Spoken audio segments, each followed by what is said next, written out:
လုံးပဲမင်္ဂလာပါခင်ဗျာဒီနေ့မှာတော့ Premier League ရဲ့အဆင့်လာကြီးမားတဲ့ထိပ်တိုက်တွေ့ဆုံမှုကြီးတစ်ခုဖြစ်တဲ့ Arsenal နဲ့ Manchester United တို့ရဲ့ပွဲစဉ်အကြောင်းပြောပြပေးသွားမှာပါဇန်နဝါရီလ25ရက်နေ့မှာ Emirates ကွင်းကြီးထဲမှာရှင်ပြိုင်သွားတော့မှာဖြစ်ပါတယ်လက်ရှိဇယားထိပ်က Arsenal နဲ့ခြေစွမ်းတန်နေတဲ့ Man U တို့ရဲ့ဒီပွဲကပရိသတ်တွေအတွက်တော့တကယ့်ကိုရင်ခွန်စရာပါပဲဒီနေ့ဗီဒီယိုမှာတော့ဒီပွဲအတွက်အချက်လက်တွေခံမှန်းချက်တွေနဲ့ဘသူကအတားရသွားမလဲဆိုတာကိုအသေးစိတ်တင်ဆက်ပေးသွားမှာပဲထက်ပါတယ်ကဲပထမဦးဆုံး Ancient Arsenal အကြောင်းရင်ပြောအောင် Arsenal ကတော့လက်ရှိ Premier League ဇယားရဲ့အဆင့်1နေရာမှာခိုင်ခိုင်မာမာရပ်တည်နေပါတယ်ဒါပေမဲ့သူတို့အတွက်စိုးရိမ်စရာကတော့ပြီးခဲ့တဲ့ Nottingham Forest နောက်ပွဲမှာဂိုးမရှိတရေကြခဲ့လို့ရက်မဲ့သူရောခဲ့တာပါအင်္ဂွင်းပရိသတ်ရှိမှာသူတို့ဒီအမောင်းကိုပြင်ဆင်ဖို့ကြိုးစားလာမှာကတော့တေးကြပါတယ်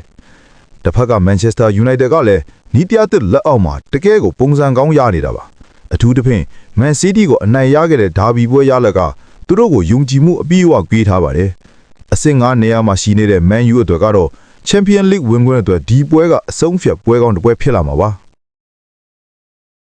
တမိုင်းကြောင်းရပြန်ကြည့်မယ်ဆိုရင်နောက်ဆုံးတွေ့ခဲ့တာ9ပွဲမှာ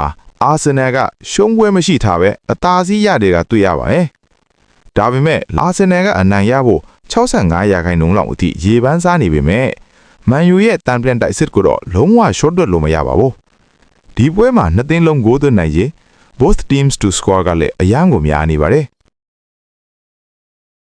Arsenal ဘက်ကတော့ကွင်းလယ်ထိန်ချုံမှုနဲ့ဘေးတောင်ပန်တိုက်စစ်တွေကိုအားပြုမှာဖြစ်ပြီး Man U ကတော့ခိုင်မာတဲ့ခံစစ်ကနေတဆင့်မြန်ဆန်တဲ့တန်ပြန်တိုက်စစ်တွေနဲ့ Arsenal ကိုဒုက္ခပေးဖို့ကြိုးစားလာမှာပါ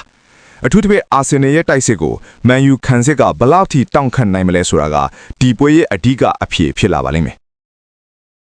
ကဲအနစ်ချုပ်ရရင်တော့ဒီပွဲဟာအကြည့်နဲ့ရှိမှဖြစ်သည်ကျွန်တော်တို့ရဲ့ခန့်မှန်းချက်ရတော့တစ်ဒါမှမဟုတ်နှစ်နဲ့တရေချသွားဖို့များနေပါလေအာဆင်နယ်ကဖိအားပေးကစားမှဖြစ်သလို Man U ကလည်းအမတ်ရအောင်ယူသွားမယ်ပွဲမျိုးပါပရိသတ်ကြီးကဘယ်လိုထင်လဲအာဆင်နယ်ကပဲအိမ်ခွင်းမှာနိုင်ပွဲဖြန့်ရှာမလားဒါမှမဟုတ် Man U ကပဲအဝေးခွင်းမှာအမှတ်လွတ်ထွက်မလားဆိုတာကောင်းမှန်မှာရေးပေးခဲ့ကြမှာအောင်အခုလိုအားပေးတဲ့အတွက်ကျေးဇူးတင်ပါတယ်နောက်ဗီဒီယိုတွေမှာပြန်တွေ့ကြမယ်ခင်ဗျာ